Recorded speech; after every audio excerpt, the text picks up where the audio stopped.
Nah, sekarang kita lihat bagaimana perubahan daripada vektor basis itu terhadap koordinat yang kita gunakan atau perpindahan posisi. Misalkan saya punya sini dua buah titik yang berbeda secara infinitesimal P dan Q misalkan, dimana secara umum saya belum assign sini infinitesimalnya, maka ini XA menjadi XA plus delta XA. Sekarang misalkan kalau saya lihat pada garis, misalkan kurva seperti ini, misalkan ini P, ini Q saya, maka jika saya ini basis di P saya, kemudian di Q nya jadi berbeda, A di Q, maka bagaimana dan perubahan antara EA di P dan di Q. Nah, secara simbolik kita bisa menyatakan bahwa EA di Q, yaitu titik setelahnya adalah EA di P plus sebuah variasi. Ya, seperti ini. Sorry, saya kasih harusnya bar. Ini adalah bold. Oke.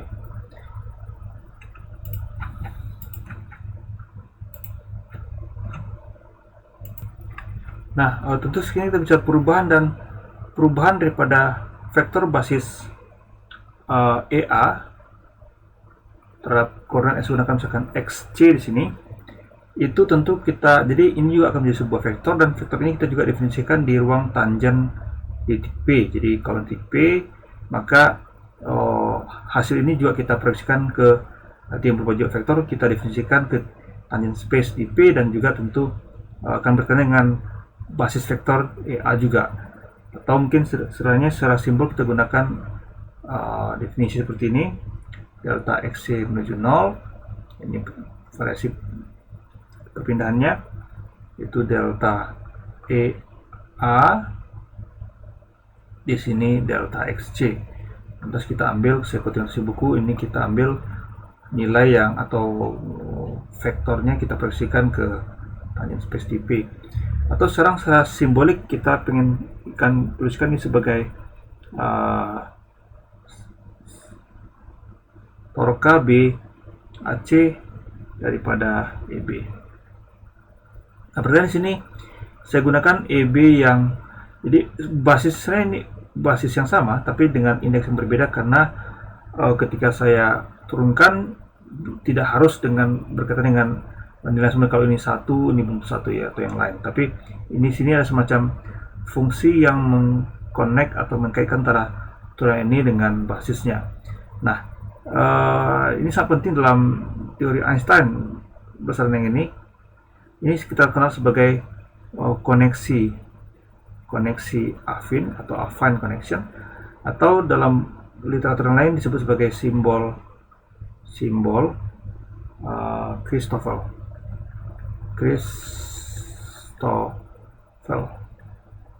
Oke.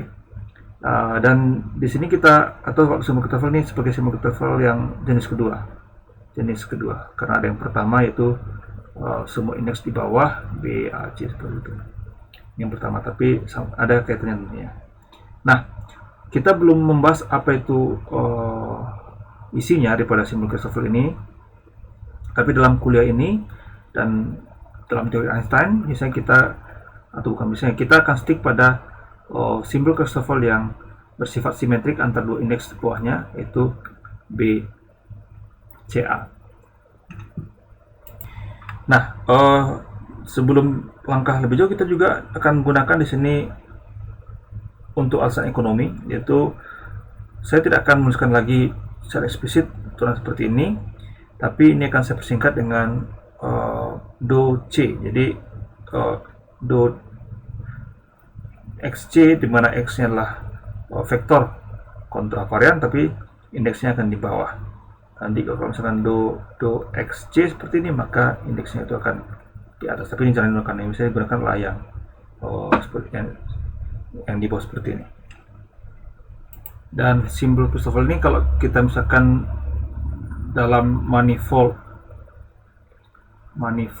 berdimensi n, maka simbol ini akan memiliki n kali n kali n, jadi ada N buah untuk B, N buah untuk A, dan N buah untuk C, atau N pangkat 3 komponen. Jadi misalkan kalau saya bicara ruang 4 dimensi dalam teori Einstein, maka saya akan memiliki 4 kali 4 kali 4, yaitu 64 komponen daripada simbol Christoffel. Maka dari hubungan, saya tulis ulang saja bahwa per definisi tadi sebelumnya do C E A telah BAC EB. Kemudian kalau ini sekalikan dengan EB, maka ini juga sama dengan, oke, ini nggak apa, saya balik harusnya EB di atas, ini satu, maka bisa didapatkan sini BAC adalah EB dot do C E A. Nah, bedanya sini ini tidak bisa ke dalam karena ini turunan, jadi EB tidak bisa langsung saya kontraksikan dengan EA. Di sini inilah sebuah fungsi pengali dan ini skalar soalnya, jadi masing-masing komponen daripada B simbol Christoffel ini adalah sebuah fungsi, dan maka EB bisa saya kontraksikan ke sana.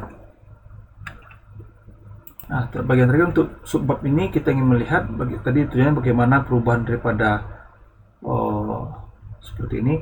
Nah, sebelum sana kita dapat lihat dulu bahwa delta AB itulah EA dot EB, dan ini kan nilai 0 dan 1. 0 dan 1, yaitu 0 kalau A dan B beda, 1 kalau A dan B sama, sehingga tentu turunan terhadap koordinat dari delta AB itulah 0, dan ini sama dengan kalau saya pakai turunan koordinat berarti do C dikalikan dengan E A dot E, harusnya B di bawah, B seperti ini, B. Nah, di sini kita gunakan aturan Leibniz, yaitu do C E A.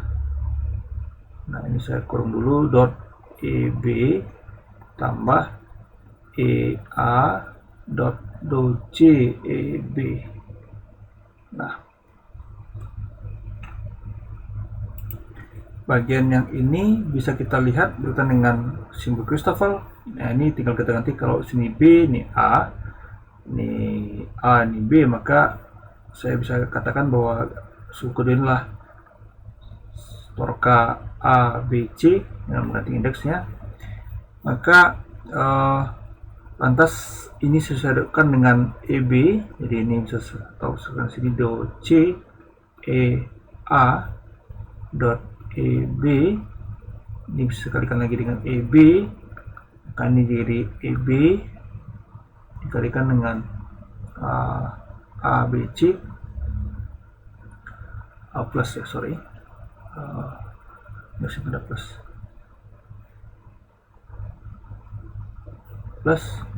dan ini sama dengan 0, dan inilah 1, maka sudah dapatkan do C E A sama dengan minus, saya bisa pindah ini ke samping, A B C E B, atau sama dengan minus A C B, karena kita gunakan simbol Christoffel yang simetrik pada dua buah indeks di bawahnya E B. Nah, sini kita bisa lihat bagaimana vektor basis EA berubah terhadap koordinat C. Jadi kembali, bagi yang belum familiar dengan notasi ini artinya apa? Lah do EA terhadap do XC, yang mana singkatnya kita gunakan notasi yang ini. Nah, di sini tidak akan tunjukkan pembuktiannya, akan kita bahas di Google Meet. Tapi kita bisa dapatkan simbol Christoffel sebagai dalam suku-suku atau dia turunan terhadap metric tensor. Jadi saya hasilnya nanti saya akan buktikan di meeting.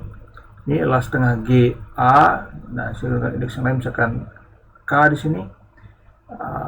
Saya cukup mudah untuk diingat. Ini tuliskan do G plus do G minus do G. Nah, indeks K di sini itu berada di sini, K dan K. Nah, di sini K. Jadi cukup mudah diingat. Dan sekarang B dan C. Nah, ini karena butuh satu indeks, maka P di sini C di sana, karena di sini free index itu B dan C 2, maka sini free index juga 2 A dan B, A-nya sini bebas, di sini juga. Jadi sini yang bebas itu K, jadi K itu berkontraksi sama si Einstein. Maka ini juga karena dia simetrik, maka saya bisa taruh di sini B, C, dan di sini adalah BC. Nah, ini juga definisi simbol Christoffel ini itu memenuhi kriteria bahwa torka ABC harus simetrik antara indeks dan B. Jadi B dan C, sorry. Yang mana kalau saya ganti B dan C, misalkan CB ini sama dengan setengah GAK tetap, karena dia tidak bebas, do G plus do G minus do G. Nah, ini K dan K dan K, ini B dan C untuk C dan B. Nah, kita bahas symmetric tensor itu sama saja B di C dan CB, jadi oke, tidak masalah. Sekarang ini indeksnya di sini, maka ini jadi B misalkan, ini jadi C, dan ini jadi B, ini jadi C. Tapi ini sama saja dengan itu, dan ini sama dengan itu, maka tentu saja ini sama. Jadi definisi ini memenuhi syarat bahwa dia simetrik. Nah, satu hal lagi yang juga tidak saya sebutkan di sini secara eksplisit adalah, tapi nanti akan sebut berikan di bagian di live. Ini misalkan kita define dalam koordinat XA misalkan. Di sini makanya berarti kayak do C itu sama dengan, sekali lagi yang belum familiar seperti ini, diterap koordinat XA. Sekarang bagaimana kalau dalam koordinat X prime A? Maka di koordinat baru ini bentuk daripada metrik, simbol Christoffel saya itu berubah, yaitu do X prime A, do XD, do XF, do X prime B, do XG, do X prime C, D, FG, minus do XD, do X prime D, B, do XF, do X prime C, dan sini do kuadrat X prime A, dan sini do XD, do XF. Nah, ini bentuk simbol Christoffel dalam manifold yang sama, tapi sekarang dalam koordinat yang berbeda, maka simbol Christoffel juga berubah bentuknya. Nah, di sini kan kita berikan sekarang secara eksplisit. Sebelumnya kita sudah katakan bahwa secara umum GAB tidak bisa kita bawa menjadi flat atau Minkowski di semua titik, tapi kita bisa dapatkan GAB menjadi tapi kita bisa dapatkan GAB di P itu adalah flat seperti ini dengan memilih sebuah titik, dan artinya yang melakukan transformasi koordinat, ya perubahan koordinat, maka kita dapatkan di titik P matriks saya itu tampil seperti sebagaimana Minkowski. Dan di sini berarti kita butuhkan akibat pemetaan XA kita map menjadi X prime A, maka sekarang G prime G prime ABP itu bisa menjadi sebuah matriks seperti ini, dan dimana di sini kita masih berikan ruang apakah dia bersifat mostly negatif atau mostly positif seperti ini, atau kita masih bicara secara umum lah dimensi n dimensi seperti itu. Maka ini bisa tambah lagi untuk jumlah dimensinya. Maka eta AB yang kita maksud lah tidak EAB adalah diagonal daripada plus minus. Nah, karena bentuk eta AB seperti itu, maka jelas sekali di sini bahwa do X prime GAB, do G prime AB, do X itu tulis di P, do X prime C itu akan 0.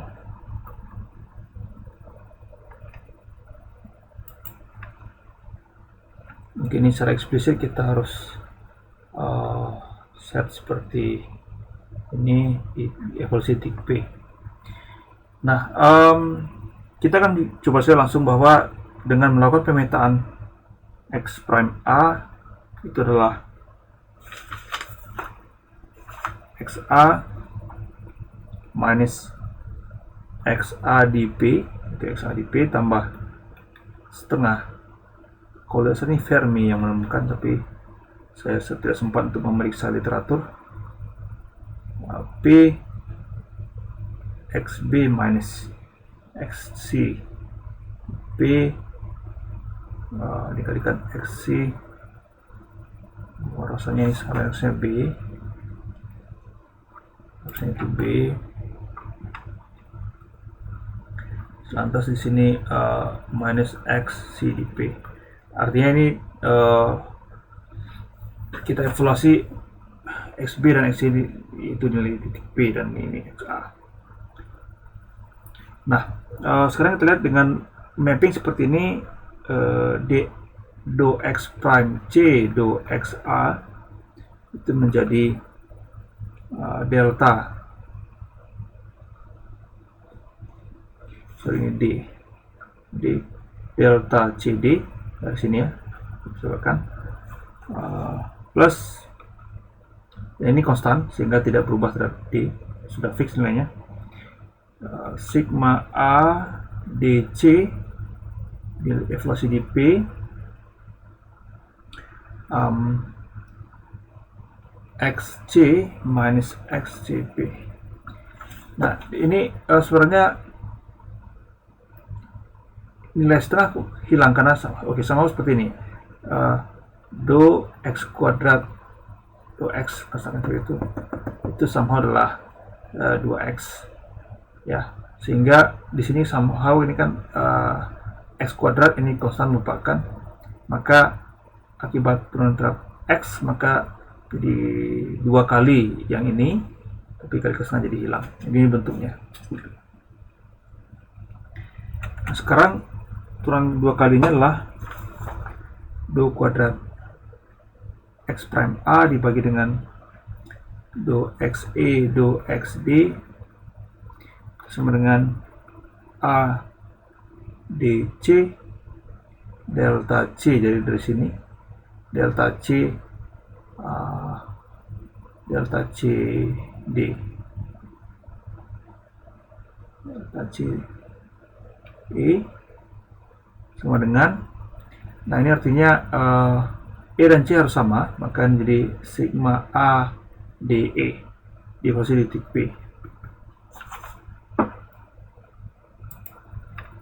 Nah, dengan menggunakan sifat bagaimana yang saya link kotak ini, bagaimana bentuk simbol Christoffel berubah di koordinat baru, maka kita bisa dapatkan tadi kita lakukan mapping dari titik X ke titik P ya. Jadi sini ini mapping dari titik X ke sebuah nilai titik P. Ya, dari X A menjadi X prime A, dan kita ingin lihat bagaimana simbol Christoffel saya sekarang di ABC di nilai titik P. Jadi bedanya gini, XA misalkan itulah ruang spherical, lantas X prime A misalkan itulah misalkan Cartesian ya, kita ambil sederhana.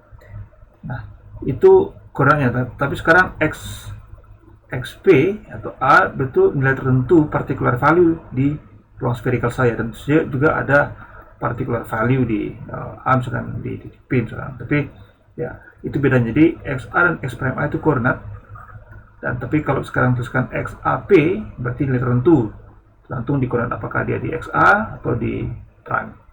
Sekarang bentuk ungkapan simbol Christoffel saya di koordinat yang baru X prime evaluated di P, maka itu menjadi dengan menggunakan tadi persamaan yang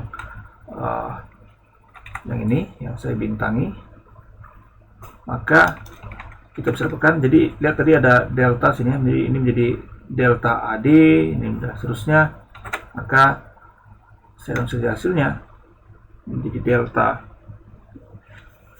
AD, delta FB, delta AC. Ini G harusnya, ini G, ini jadi torka D FG di P minus delta DB, delta FC, delta.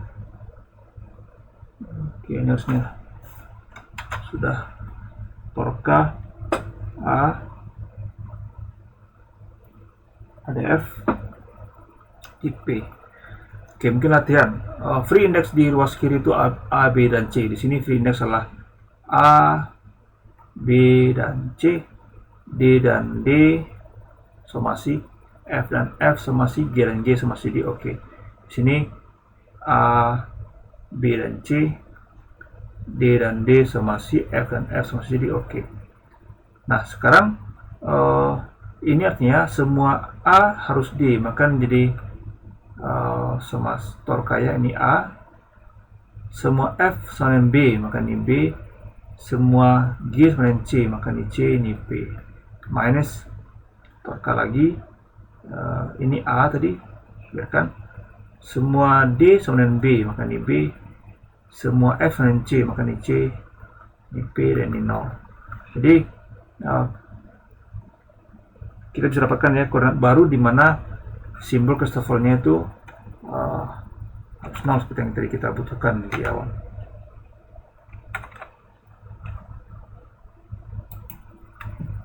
Nah, memang di sini tidak terlihat secara eksplisit bahwa di titik P jadi Minkowski, tapi karena simbol Christophernya itu semuanya 0, untuk misalkan kalau berarti ada n pangkat 3 komponen daripada simbol Christopher ini akan 0, meskipun initially A, B, C ini non-zero, ada yang non-zero, tapi nanti akan kelihatan bahwa ketika bicara turun kovarian bahwa ada suku simbol Christopher ini yang memberikan kita efek ruang itu melengkung. Nah, sekarang kalau di titik P semua simbol ini, semua komponennya bernilai 0, maka turunan di titik P itu akan berlaku sebagai turunan di ruang Euclid biasa. Sekarang kita lanjutkan bagaimana melihat perubahan sebuah vektor dan lokal akibat pergeseran. Jadi kalau saya punya sebuah kurva, lantas di sini saya punya tangent space dan vektor saya definisikan dalam ruang tangent space ini. Kemudian ketika saya bergeser ke titik yang lain, Q misalkan, P dan Q, maka bagaimana perubahan terhadap vektor saya. Nah, kembali kita ke definisi V, saya dapatkan sebagai VAEA. Maka di sini do BV itu adalah atau persislah ya, do XB daripada V itu adalah do B VA dikalikan dengan EA tambah VA do B EA. Oke. Nah, kita bisa lihat ini kalau vektor ini tidak berubah terhadap koordinat, maka ini akan 0 dan ini kan sama saja dengan ruang Euclid biasa. Tapi karena ini tidak bisa berubah, jadi ini tidak 0, maka ada koreksi ini diberikan akibat ruang yang tidak datar. Nah, ini bisa tuliskan menjadi do B VA ditambah dengan menggunakan definisi torka sebelumnya, maka ini menjadi V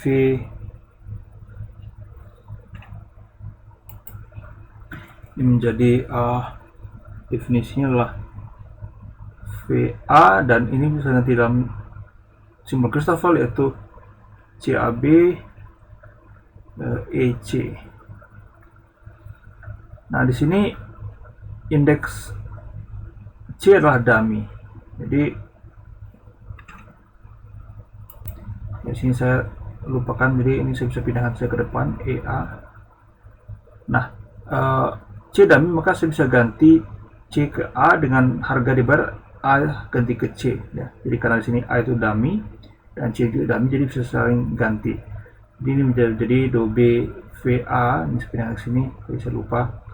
Nah, ini ganti dengan jadi C, semua A di C pada baris kedua ini, suku kedua VC CB. Nah, ini semua C jadi A. Sekali lagi ini diizinkan karena dummy. Hasilnya sama saja. Nah, sekarang saya kumpulkan vektor basis EA saya menjadi DB VA ditambah dengan VC ACB EA. Dan jika saya definisikan bahwa do BV itu adalah do B VA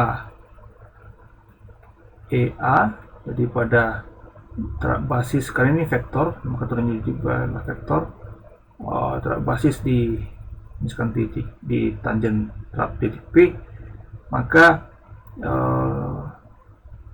dari hasil yang ini kita bisa dapatkan bahwa turunan kovarian ini adalah do B VA ditambah dengan VC, atau biasanya seperti ini ACB VC. Nah, saya lihat nih persamaan dengan indeks, maka free index di ruas kiri adalah B dan A, sini B dan A, ini C itu dummy index, maka tetap B dan A, jadi secara indeks ini sudah oke. Nah, untuk turunan yang lain saya tidak akan buktikan di sini, tapi silakan dicoba dengan hubungan di atas, atau kalau tidak bisa kita bahas di Google Meet, yaitu kalau vektor yang saya kenakan operator namanya turunan kovarian itu berupa vektor kovarian A, maka hasilnya adalah do B VA minus C AB VC. Nah, di sini kelihatan jika ruang saya Euclid, maka semua komponen A, B, C itu akan 0 untuk semua A, B, dan C. Maka kalau ruang Euclid DB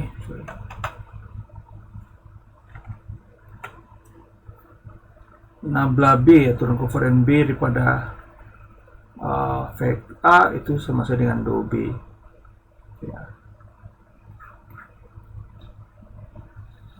Dan jika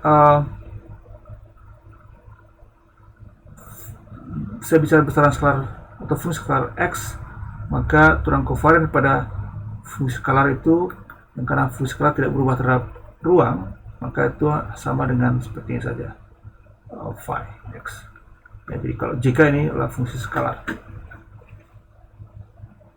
Nah, terang di buku yang lebih lama atau sekarang juga masih ada, tidak tuliskan secara eksplisit seperti ini BVA, tapi terkadang tuliskan dengan simbolnya itu VA dengan semikolon seperti ini B.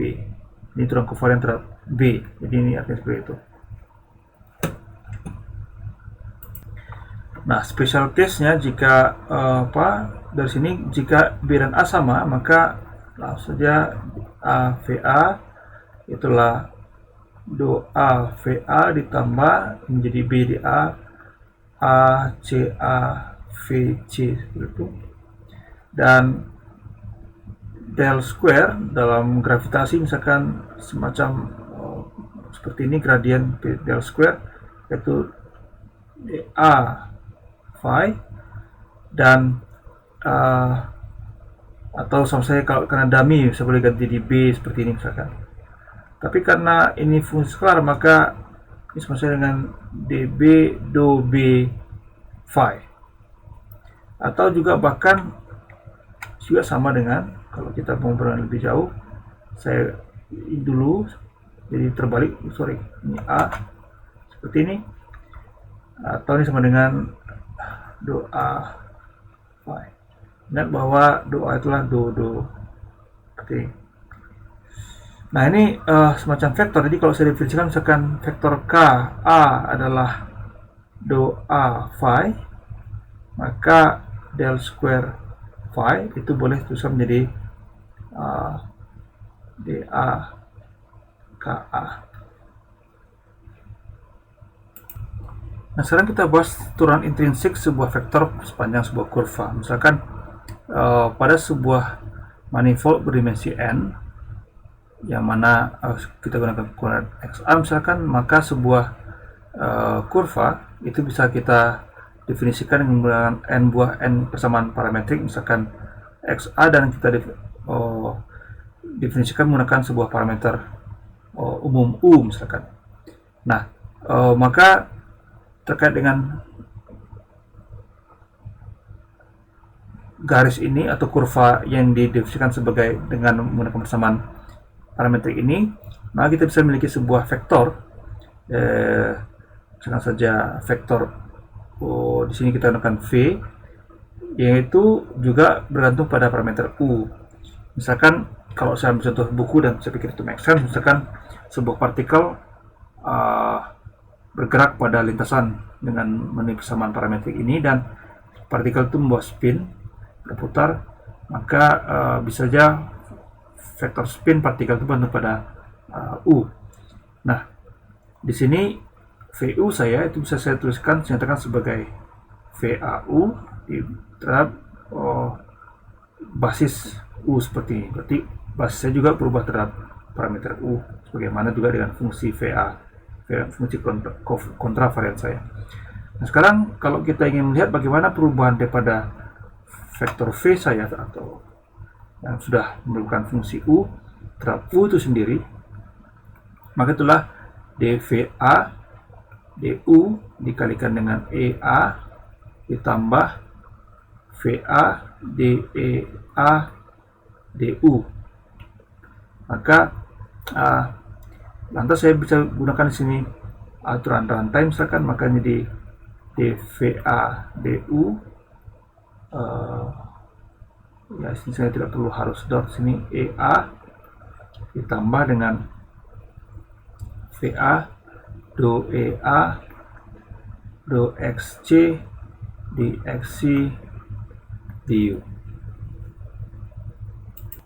Nah, kenapa tadi saya gunakan ini? Karena ini bisa saya ganti menjadi sebuah simbol Christoffel dikalikan dengan sebuah vektor basis yang hasilnya adalah di VA du EA ditambah dengan VA, ini adalah B AC dikalikan dengan EB dXC du. Nah, di sini B ini dummy index karena bisa ganti dengan yang lain. Di sini juga A juga dummy. Maka kalau saya bisa replace A ke sana dan B ke sini, hasilnya akan sama saja. Maka saya bisa lakukan sekarang VA du EA ditambah dengan ini ganti di B VB sigma BC jadi A EA dXC du. Maka saya bisa kumpulkan vektor basis EA saya menjadi dVA du plus ABC VB dXC du terhadap basis EA. Maka saya bisa nyatakan dalam kurung ini menjadi sebuah seperti ini, dVA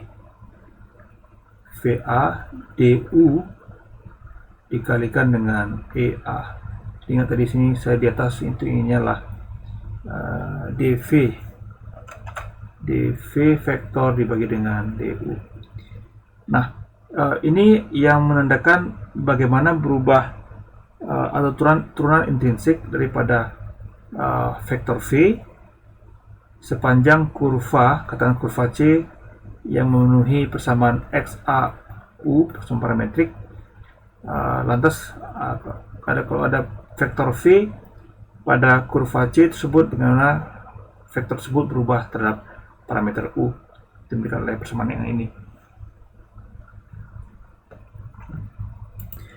Lebih jauh sedikit, dengan menggunakan hubungan bahwa dVA du sama dengan do VA do XC dXC du agar sama dengan suku yang ini, maka bisa kita dapatkan dVA du itu adalah do VA do XC ditambah ABC VB dikalikan dengan dXC du. Nah, ini tidak lain adalah gradien daripada C gradien dengan indeks C terhadap vektor A. Nah, ini dikalikan dengan dXC du. Nah, sekarang kita sampai pada bagian akhir untuk recorded material ini, yaitu kita akan bicara tentang geodesik, dan ini sangat penting dalam teori relativitas karena dikatakan benda akan bergerak oleh karena pengaruh gravitasi mengikuti geodesiknya. Nah, geodesik itu kita bisa tinjau dari beberapa aspek. Misalkan geodesik adalah insan dengan kata saya dalam ruang Cartesian, maka geodesik ini memiliki makna misalkan jarak terpendek.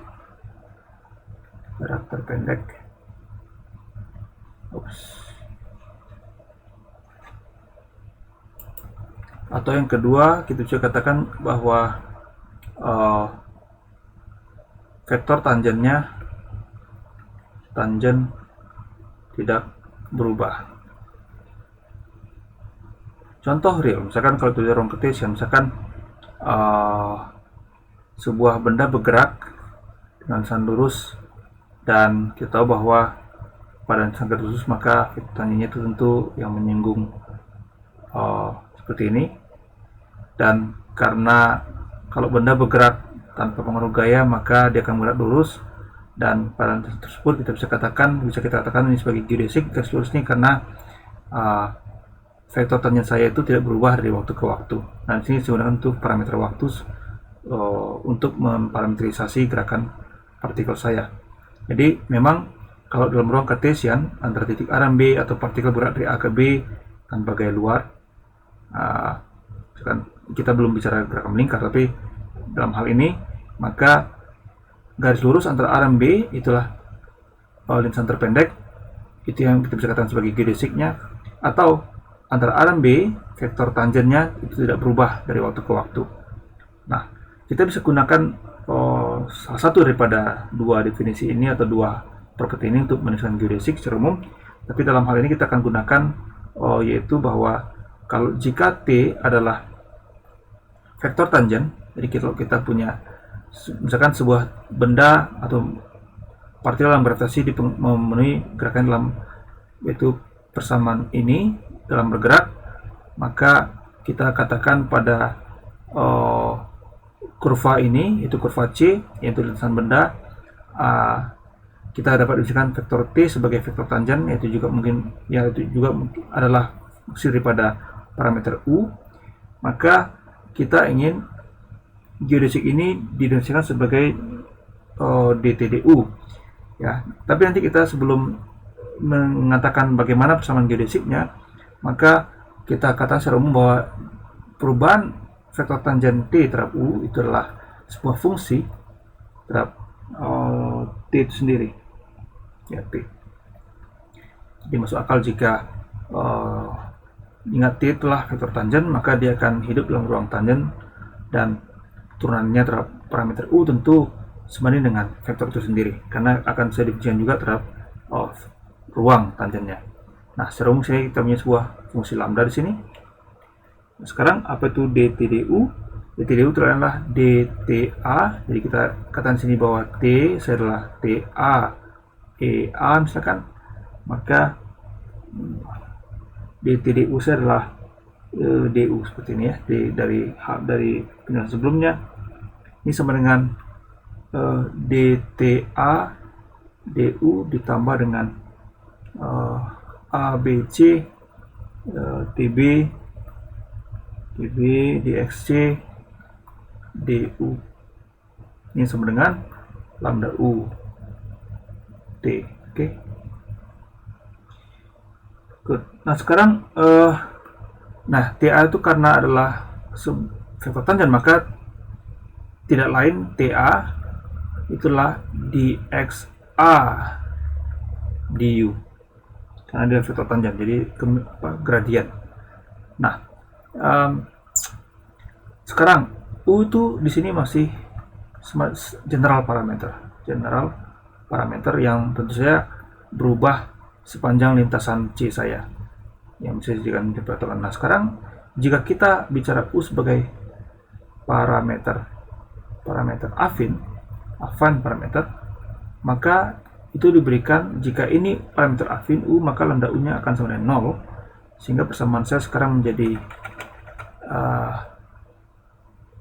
dTA du, atau gini, sebelum sana, jika parameter affine ini 0, maka ini mengatakan bahwa dt du sama dengan 0, dan ini memang persamaan yang kita perlukan ketika mendefinisikan geodesic, artinya vektor tangensial tidak berubah terhadap parameter, dan persamaan terhadap parameter u, dan jika ini 0 maka dikatakan u itu adalah parameter affine. Nah, jadi kita bisa katakan geodesic adalah lintasan dengan vektor tangen T yang tidak berubah terhadap parameter affine. Seperti itu. Nah, maka ini kita bisa tuliskan karena TA adalah dxa du, maka ini menjadi d square xa du square plus abc dx, ini jadi dxb ya, dxb du dxc du dx equal 0. Inilah yang kalau sebagai persamaan geodesic. Oke. Nah, lebih jauh nanti kita bahas di meeting, termasuk bagaimana memahami persamaan geodesic untuk partikel, dan bagian ini akan saya tutup di sini. Terima kasih.